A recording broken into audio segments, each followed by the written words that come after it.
Hey there, awesome Monday. Sharon Horne-Ellstrom here. Let's talk about the expression feather in your cap and how you can use feathers in your cap to supersize and grow your business.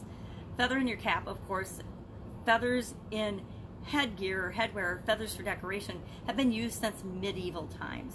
And even the American Indians had their, I don't know what their headbands are called, or the chief's headdress would have feathers in it, and the feathers represented wins in battle or over defeating one's enemies. So the more feathers you had, the more successful you were and the higher you ranked in the organization. We still use today, and it wasn't until the 1800s that the expression, the mid-1800s, the expression actually became popular. Before then, it was a practice, but it wasn't really said, hey, feather in your cap or feathers in your cap. Meaning, of course, that you accomplished something, accolades for something, a great achievement, an honor, a special honor would be represented when people say, oh, that's a feather in her cap, that's a feather in his cap, meaning, hey, he or she achieved something.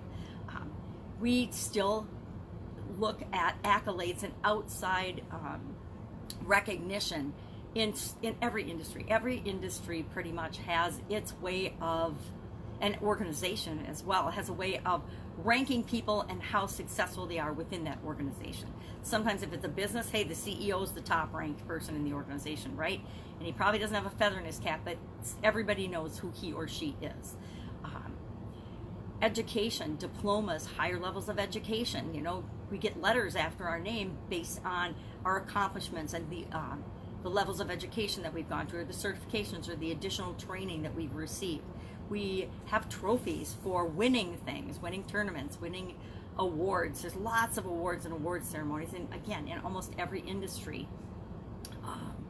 And all of these are ways of showing other people our level of expertise, our level of experience, our level of knowledge, and they add credibility to what it is that they do.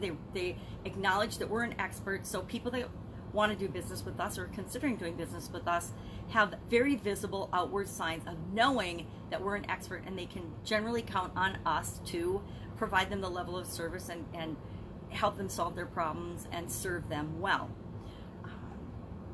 It's interesting. When I was younger, like I think almost everybody else, I was super competitive, and I actually enjoyed getting awards and accolades and being written up in different documentations and achieving things, achieving outward signs of my success. And sometime around maybe before 2010, but 2010 is a pivotal point for me personally. I remember all of the things, all of the awards, all of the outside acknowledgement of what I could or was achieving fell away, and it didn't really mean that much, if hardly anything to me. It was kind of like achieving a goal. When I got a goal, I was happy about it, but I was already on to the next thing.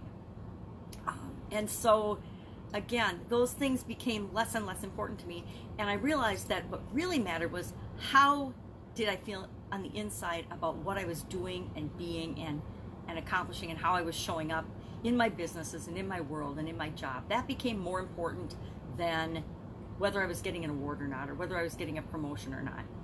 And it's the same thing that happened in my coaching and helping other people, and even helping other people back in corporate America and being a mentor.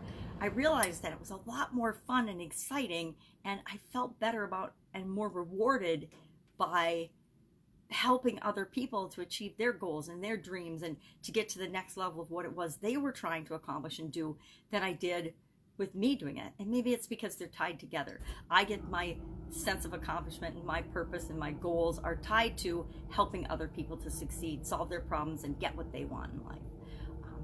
So feathers in our cap, I think how we define them and what's important to us changes as we grow and mature over time. And it's important to know that as powerful as it is for us to achieve awards and be successful, when we're growing and supersizing our business, when we're trying to make our mark in the world, when we're trying to create a business that impacts other people, and sometimes the world, hopefully, because if we're impacting other people, we are indeed impacting the world. It's important to know that highlighting the stories of and really, really being excited about the success of the people that we help and sharing their stories is what will really bring and attract other people to us and help us to make the impact that we want to make, to help us really put those feathers in our cap. Because when it's not only our own feathers that end up in our cap, it's the feathers of all of the people that we've helped to move toward what they want to solve their problems. And our businesses are an incredibly powerful way of doing that. I would love to know how you have seen and how you work with respect to the feather in your cap idiom. I think it's a fun idiom. I think it's very indicative of how we look at the world. A lot of people's influence and power, as seen by other people, is determined by awards and feathers that they've achieved and put in their cap. And so we want those, we want to accumulate those, especially as we're starting our business, that as our business grows, we switch over to sharing the success stories of the people that we've helped and the people we serve, because that's what will really help supersize and grow your business.